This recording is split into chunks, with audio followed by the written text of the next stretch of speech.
Manu academy में आप सभी लोगों का स्वागत है। उन लोगों का भी जो ये वीडियो केवल देखने के लिए देख रहे हैं और उन लोगों का भी जो मनु एकेडमी से एसोसिएट होना चाहते हैं।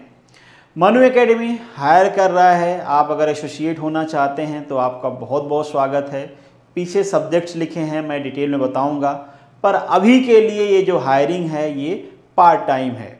अगर हमारी ट्यूनिंग सही रहती है, बच्चे आपको पसंद करते हैं, सब कुछ ठीक रहता है, तो ये इंटीग्रेशन फुल टाइम भी हो सकता है। फिर हम साथ में बैठ के डिसाइड करेंगे कि आगे किस तरीके से क्या क्या प्लानिंग करनी है, कौन कौन से कोर्स लेके आने हैं, कब लाने हैं, जो भी आगे कॉम्पिटिटिव एग्जाम्स आते रहेंगे उसकी।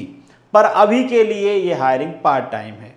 पार्ट टाइम का मतलब है कि अगर आप शॉर्टलिस्ट होते हैं और आपको पढ़ाने का मौका मिलता है तो एक कॉन्सन्ट्रेटेड अमाउंट होगा पर्टिकुलर सब्जेक्ट के लिए। वो सब्जेक्ट आपको ख़त्म करने होंगे और उस सब्जेक्ट का जो भी अमाउंट फिक्स होगा वो आपको मिल जाएगा। डेफिनेटली आपके साथ डिस्कस कर लिया जाएगा। आप कंफर्टेबल होंगे, हम कंफर्टेबल होंगे तो ही आगे बढ़ेंगे। और उसके बाद बच्चों का कंफर्टेबल होना, बच्चे कैसे कंफर्टेबल होंगे वो आगे हम लोग डिस्कस करेंगे। बेसिक रिक्वायरमेंट क्या है, या फिर उसको मैंडेटरी भी मान सकते हो आप, कि आपने कभी ना कभी कॉम्पिटिटिव एग्ज़ाम की प्रिपरेशन किया हुआ होना चाहिए। मतलब आपको कॉम्पिटिटिव एग्ज़ाम का नॉलेज होना चाहिए। कैसे क्वेश्चन पूछे जाते हैं, लेवल क्या है, किस टाइप के क्वेश्चन पूछे जाते हैं, एमसीक्यू फ्रेम करने आना चाहिए। मतलब एक बेसिक रिक्वायरमेंट है कि आप कॉम्पिटिटिव एग्ज़ाम के बारे में अवेयर हो और आपने खुद कभी एग्ज़ाम की प्रिपरेशन किया हो। सेलेक्ट हुए हैं, फाइनल सिलेक्शन नहीं हो पाया है, प्रीलिम एग्ज़ाम क्वालिफाई किए हैं तो सोने पे सुहागा है। अगर आपने मतलब कभी सिलेक्शन ले लिया है फिर मेरिट लिस्ट में नहीं आ पाए हैं तो और अच्छी बात है।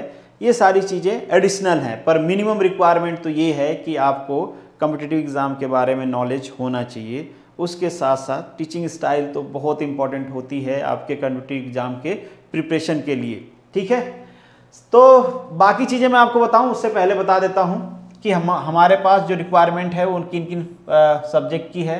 पहला सब्जेक्ट है प्रोडक्शन, मैकेनिकल से रिलेटेड है। प्रोडक्शन मतलब आपका मैन्युफैक्चरिंग आ गया, मटेरियल साइंस आ गया और इंडस्ट्रियल इंजीनियरिंग आ गई। अगर आप पढ़ाने में इंटरेस्टेड हो तो आपका स्वागत है। दूसरा है आपका डिज़ाइन टोम, मतलब थियरी ऑफ मशीन इसमें आ गया। ऑब्वियसली मशीन डिज़ाइन तो इसमें आ ही गया, या फिर और वो पोर्शन जो बेसिकली कॉम्पिटिटिव एग्ज़ाम में मशीन डिज़ाइन से रिलेटेड पूछे जाते हैं। हर एग्ज़ाम के सिलेबस में थोड़ा बहुत वेरिएशन रहता है, पर ठीक है अगर आप ओवरऑल मशीन डिज़ाइन पढ़ा सकते हैं। कॉम्पिटिटिव एग्ज़ाम वाली, वो यूनिवर्सिटी एग्ज़ाम वाली नहीं, क्योंकि यूनिवर्सिटी एग्ज़ाम वाली डिफरेंट होती है, कॉम्पिटिटिव एग्ज़ाम वाली डिफरेंट होती है। ठीक है, तो अगर आप मशीन डिज़ाइन में पढ़ाने में कंफर्टेबल हैं तो भी आपका स्वागत है। और जैसे मैंने बताया ये एसोसिएशन अभी के लिए पार्ट टाइम होगा, पर बाद में ये फुल टाइम इंटीग्रेट हो सकता है। फिर फुल टाइम बैठ के हम लोग प्लान करेंगे कि किस तरीके से आगे प्रोसीड करना है। जो नेक्स्ट सब्जेक्ट है आपका गुजराती फॉर कॉम्पिटिटिव एग्जामिनेशन। अगर आप गुजराती पढ़ाते हैं, मतलब नॉन टेक्निकल आपने पढ़ा है या पढ़ी हैं, अगर आप गुजराती पढ़ाने में इंटरेस्टेड हैं फॉर द कॉम्पिटिटिव एग्जामिनेशन तो भी आपका स्वागत है। गुजराती का सिलेबस अराउंड टू अराउंड सबके लिए सेम होता है। अब आपको लग रहा होगा, और ये वाला पोर्शन है केवल जीपीएससी के लिए। ठीक है, तो ये केवल जीपीएससी के लिए है। बाकी टेक्निकल तो आपको पता ही है, जीपीएससी या फिर अदर एग्जाम्स का भी वहाँ पे कंप्लीट होगा, पर डिपेंड करता है वो कोर्स कौन सा ऐप पे लॉन्च होता है। ठीक है, वो सब आपके साथ डिस्कशन के बाद होगा, उसमें कोई टेंशन वाली बात नहीं है। नेक्स्ट है English for the competitive examination. अगर आप इंग्लिश पढ़ाने में इंटरेस्टेड हैं, पढ़ा रहे हैं कहीं पे, तो बहुत अच्छी बात है, यहाँ पे भी इंटीग्रेट हो सकते हैं। ठीक है, कहीं पे पढ़ाया है अभी छोड़ दिया है तो भी आप इंटीग्रेट हो सकते हैं। मतलब अल्टीमेटली पढ़ाने का शौक़ है, आप अच्छा पढ़ा सकते हो, का मोस्ट वेलकम है। इसके बाद हमारा है जनरल नॉलेज।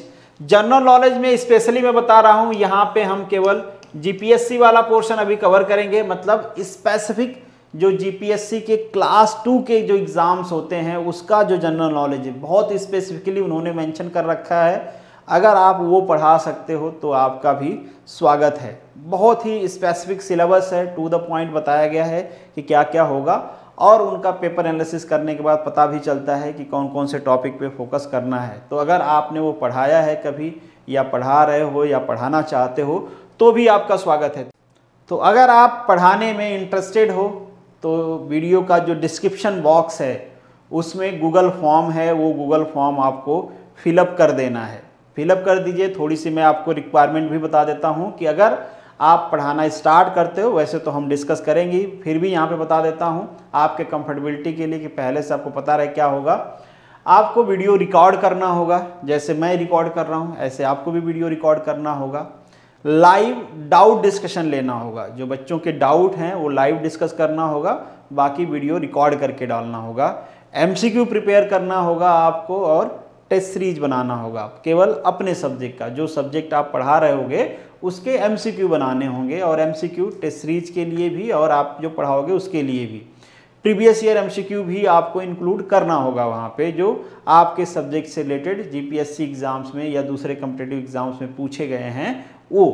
तो ये सब चीज़ें आपको इन शॉर्ट एक ब्रीफ एक्टिविटी है, कॉम्पिटिटिव एग्जाम में होती है, अगर आप पढ़ा रहे होगे तो आपको आइडिया भी होगा। ये सारी चीज़ें आपको करना होगा। तो अगर आप कंफर्टेबल हैं तो जैसे मैंने पहले कहा, डिस्क्रिप्शन बॉक्स में एक गूगल फॉर्म है, उसको आप फिलअप कर लीजिए। आपको कॉल या फिर मेल जो भी कंफर्टेबल होगा वो आ जाएगा, अगर आपकी प्रोफाइल शॉर्टलिस्ट होती है तो होप्स हो कि आप पैशनेट होके जुड़ोगे और हम साथ मिल के आगे चलेंगे। चलिए, जय हिंद।